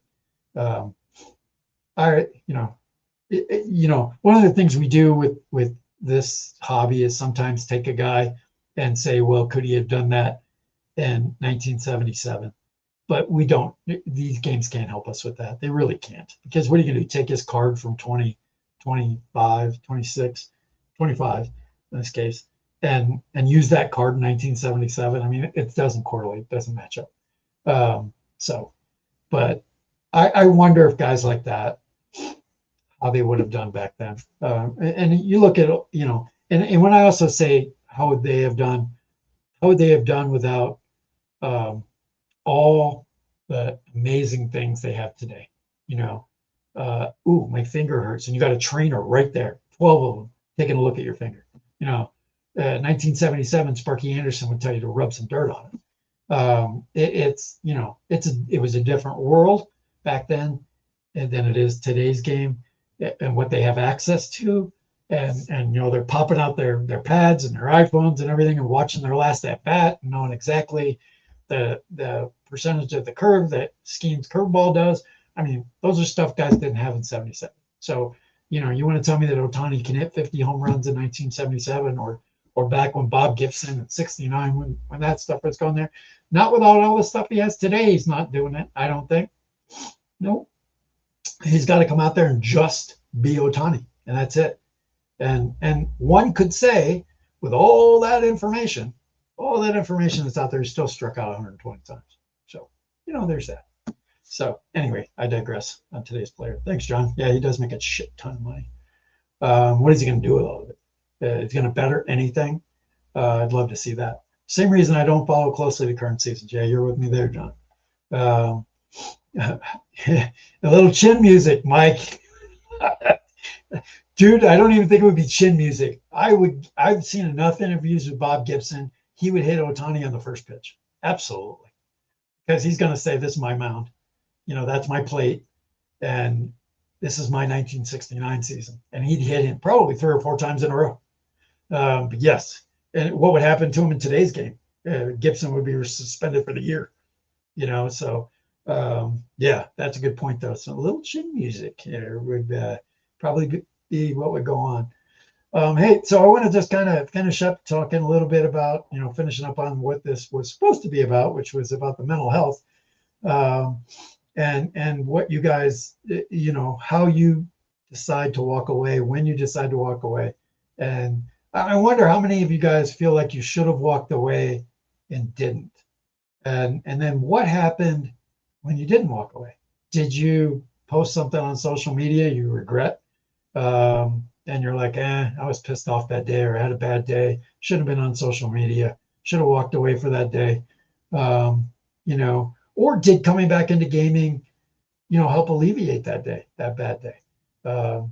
But when are times that you wish you had walked away, or maybe walked away from a project and you hung with it too long, just because you didn't want the project because you felt guilty. How many of us feel guilty when we stop projects early? Oh my God, I feel guilty every time I stop a project. Even if I pause it, like I feel guilty about not continuing that 1980 right now that I had gone. It was really going well. I don't remember what happened that got me off that. Something got me off that, like always, right? All of us with our shiny new objects. Hey, this just came in today, by the way.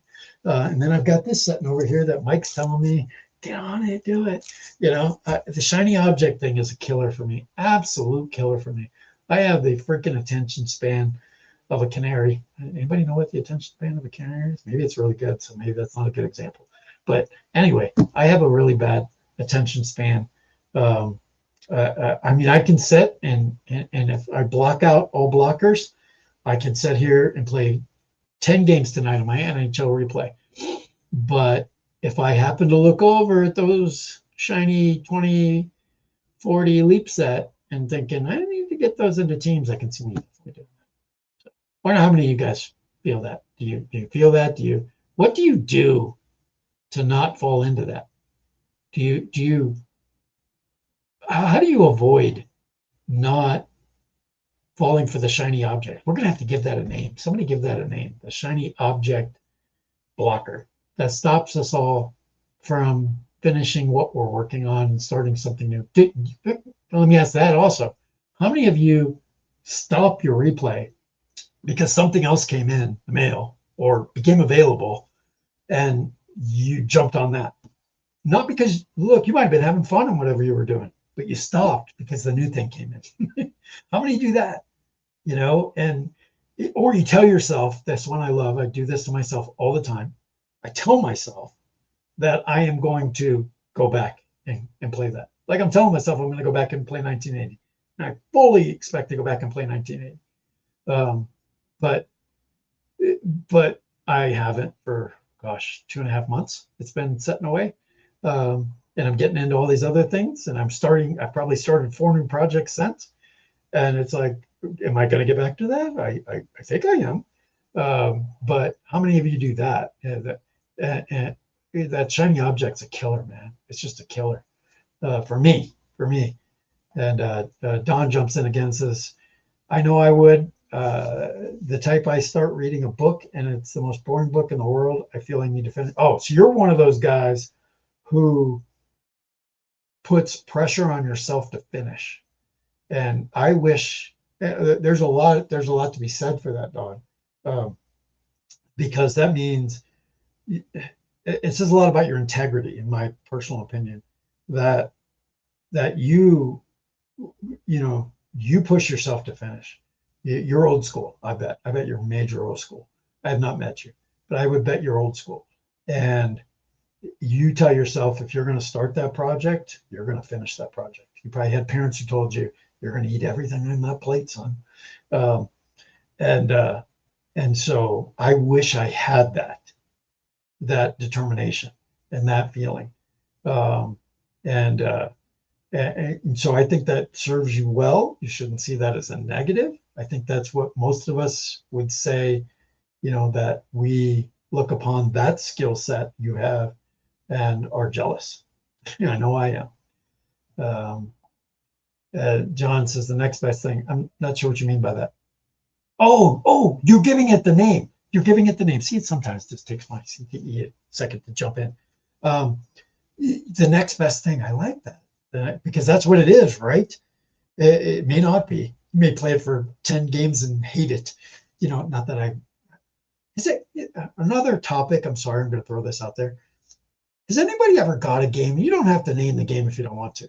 But have you ever got a game or a season and not liked it right away? Like pulled it out of the plastic, put the teams together, whatever it is, started to play it, got 1 or 2 games in and said, not for me, shelved it and never touched it again. I have never done that, ever. And I love to hear if somebody's done that. Again, you don't have to tell me the game, although I'd be extremely interested as to what it is. But, and maybe why that didn't connect for you. Because for me, and the whole point to that was there are so many of these great games, and I'm buying all these games because I enjoy them all. And so, John Turnbull started the show with, he's releasing something tomorrow, a new season tomorrow. And I'm like, can't wait, and I've got 3 things that need to get done here already and so it just, the next best thing. That's really good, John. I like that one. You're in the lead for the pack for the name. We'll have to do that over about 2 or 3 shows here until we come up with one. But I like, you got this off to a good start. I have to put a poll up of what we're going to call that from now on in the hobby. But I like that. Keeping up with the Jones. Keeping up with the Jones. Oh yeah, that one, Mike. We can get a sound bite for that one, and use that one. Oh boy, those are 2 good ones. But yeah, that is, and that whole name also suggests the whole feeling like I do. Like I was talking about how I can't be away for long because I feel like I'm missing something. So that kind of fills in with that as well, because it's like, well, if I go on a cruise and shut everything off, how many games is Keith going to release in that time frame that I'm going to miss out on that everybody else is already going to be playing? That's a good one. I like that one, my friend. Here we go. JC, I think what you're talking about here, JC, is that one did not connect for you. Fall Classic Baseball. Somebody touts that. I don't know who touts that. Somebody really backs that game. I want to say it might be Kurt, but somebody loves that game. Wondering why that didn't work for you. Is there a reason that didn't work for you? I have that game. Quite honestly, I think I did play it a couple times and shelved it, but I think I shelved it not out of not liking it, but I shelved it out of, the next best thing / keeping up with the Jones syndrome. Something else came in. New payoff pitch season came in or something. And I changed direction. But I'd be interested as to why that didn't connect for you. But that's, and then JC says, but that was more I discovered. Oh, dude, that is just too funny that I said the exact same. That is too funny. Yeah. I could do a whole show on discovering payoff pitch. And all their games, all his games. Joe Bryan's amazing, and he's agreed to come on the show. Probably it can take a few episodes for his. It's going to work out schedule-wise for him, but no better cards in the game as far as quality cards. Although these, again, really nice from Keith and play, but nobody from a price perspective / quality card that I know, somebody correct me in the chat where I'm wrong, can come close to what payoff pitch. Now I know he lost his printer, the guy who does his printing, and I don't know if anybody else has ordered since he's got his new printer. I haven't. I've still got three blocks up there for my block parties, which is, I love that name that I gave his stuff because it feels like a block party. Although I think he said with his new printer that the cards are more in teams now than before. There was a method to the madness, by the way, on those blocks. That it was it was each team, usually one player from each team. You could go through it, and sometimes it would start in the middle. You could tell with the printer got weird on a PDF. But anyway, I was able to unblock his. Oh, I love that. Unblock his block, probably within 20 minutes. But yeah, payoff pitch. When I found that, that's what I created my 1986 season with, was payoff pitch. And that game kept me so. I credit payoff pitch for being able to complete the entire 1986 season, every game, every team, because payoff pitch had me so into it. I was so into that game, and I was so into the stories that it was creating, but the game itself kept me going. So it's funny that you mentioned the same thing. Um, Don jumps in. I'm fairly new to the community. Okay, and I have a few games. I feel like I get. I feel if I get a different game of the sport, of the same sport, I will never get back to the others. You won't. Not gonna lie to you. It's crazy. It's just crazy. It's there's just so many good developers out there right now, and if you're new to this, and you haven't touched some of the incredible minds that we have in this, it'll blow yours. And I can do a whole show, and maybe I will one day, on every single vendor. And again, I'm not negative. I am. Anybody who knows me knows I'm not.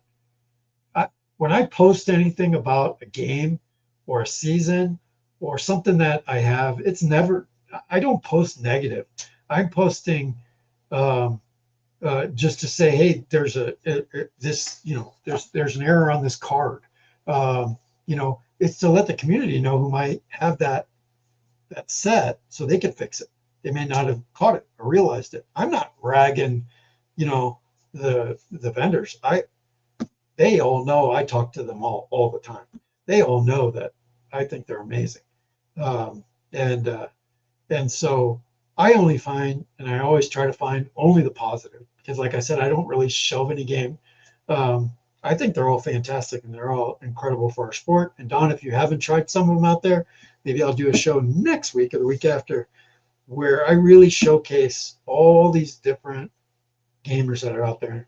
And I'm going to throw one right now, because it's a throw out, because he's on the next show, and that's Ian Brook. If you've not gone out to see On Deck Baseball, go take a look at it. It's a little expensive. I get it. But if you see what he's put into that game, what he's put into those cards, and how that game works, and then hopefully I can get him to talk a little bit about this. He doesn't make squat off that game. He's basically pricing that game out as to what it costs him to print it out for you and to get the boxes and everything. He is not making money off his game. That game is fun. His only downfall to his game, in my opinion, is because it costs him so much. He has his look at it. He's only done one, I believe, one season.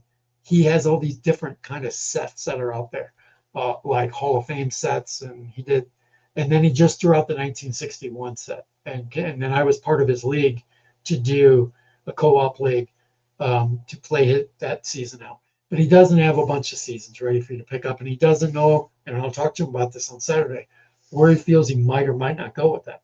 But the game itself and its engine and its ability to play it is fantastic.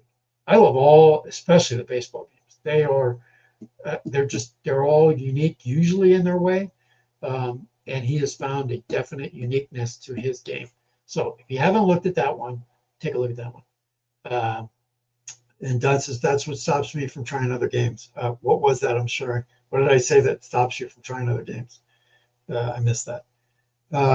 Mike got back in saying, I thought about making my 2001 replay multi-game, but I haven't wanted to actually stop playing payoff pitch yet.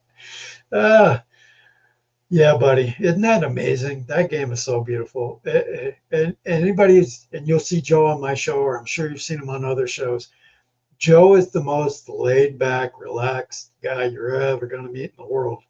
But man, has he put out a fantastic game. It's just fun. It's fun. I think it's a hybrid, in my opinion. It's like a hybrid between Status Pro and APA, maybe. I don't know. But it's a really good game. If you have not touched Payoff Pitch, Bank Shot Basketball, also created by him, strategy sideline strategy game, something like that, is his company. Fantastic stuff he puts out. And I guess there's this whole thing running around about a PC game. I'm not a big PC game guy.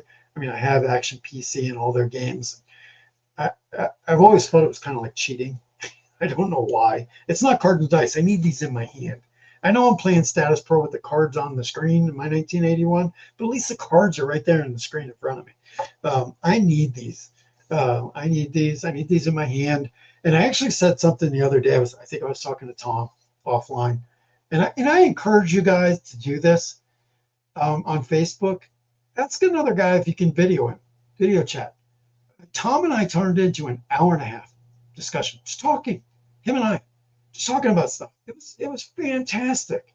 Same thing happened with Mike Ignikowski, who does the Purple Wolf basketball. He's got, I'm sorry, that's Purple Wolf.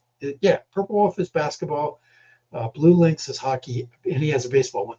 And we talked for an hour and a half, easy hour and a half, maybe 2 hours, just talking on video on Facebook. Talk to the other guys in the community. It's like almost we talk about how great it is to go to these conventions and get to pull up a chair and sit down next to somebody and just talk. That's what those felt like. Those absolutely felt like that.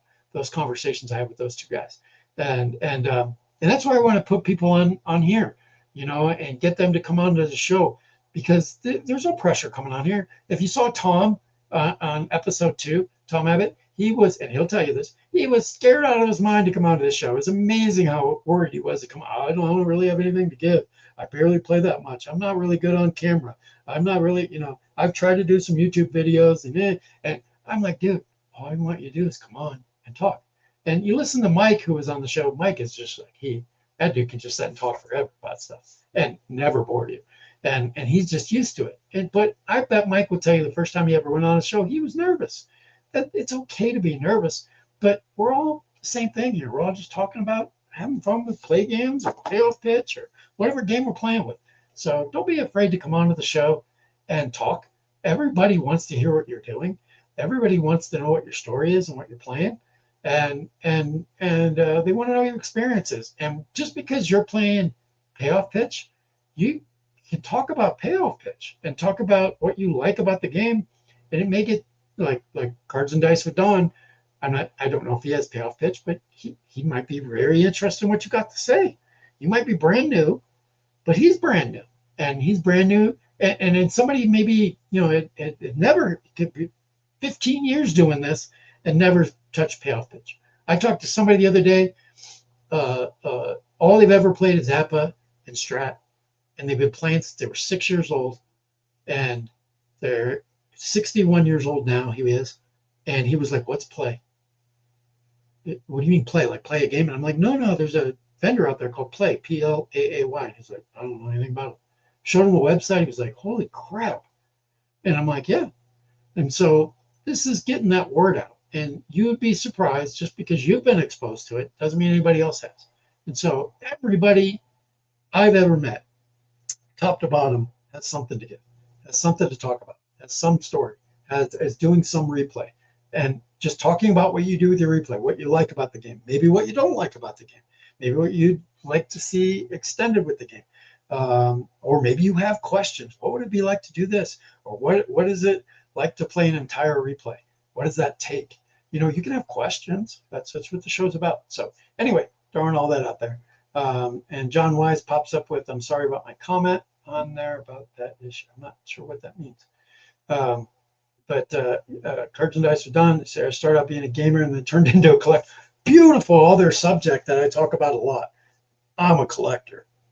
Sometimes I think I'm more of a collector than a gamer. Picking up every single set that's given, the shiny white, shiny new toy, right? But sometimes I feel like I'm collecting, because I'm looking right now over in my closet, and I'm looking at stacks of blocks from Payoff Pitch.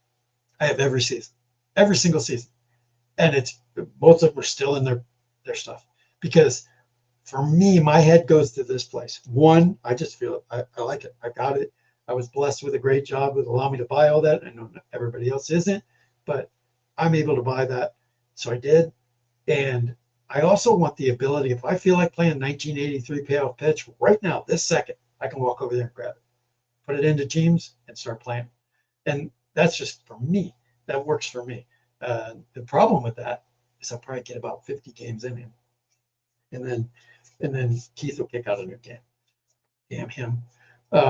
Anyway, kind of want to wrap it up now. I know I've been on for a while. I don't know where my thing is up here. I'm almost 2 hours live today. I really appreciate everybody being here. Love everybody being on. If you have interest in being on this show, please, even a little bit of interest, let me know. I want to get everybody on because I think I've reached out to a lot of you already. Or not a lot, but some of you already. And thank you again for Mike and Tom being on last weekend. And I'm leaving them out. How can I do that?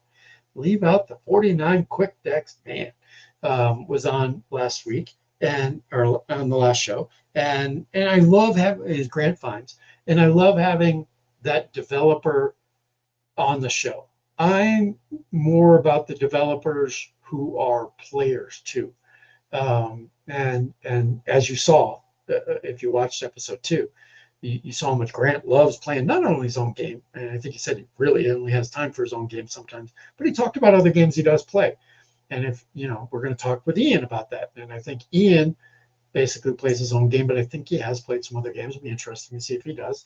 There's nothing wrong with a developer playing only his own game. And I think it going back to what was said on 49 quick decks with Grant, he said he built his games for himself, not for anybody else. He didn't plan on selling them. And so why would he want to play anybody else's games? He's got the game that he built for himself. So I understand that. But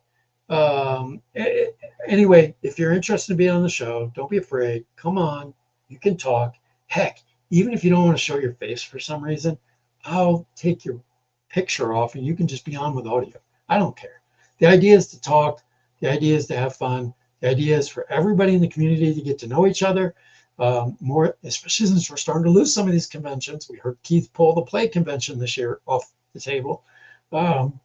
These shows are really important for us all to see each other, talk about what we're doing, learn more from each other, and maybe get a little energized and get that mental piece off of us, or just talk. Sometimes just talking gets it all out, and you feel better. So anyway, thanks again for tuning in. I appreciate everybody coming by, and I will see you Saturday with some really exciting stuff from Marco. Those of you who don't know Marco, I feel sorry for you. Check out his YouTube channel. Marco is amazing. He's from Chicago.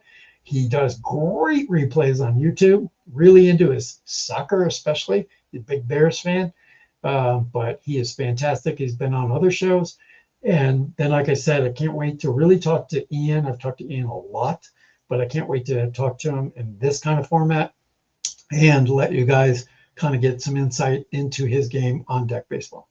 All right, have a great night and be safe.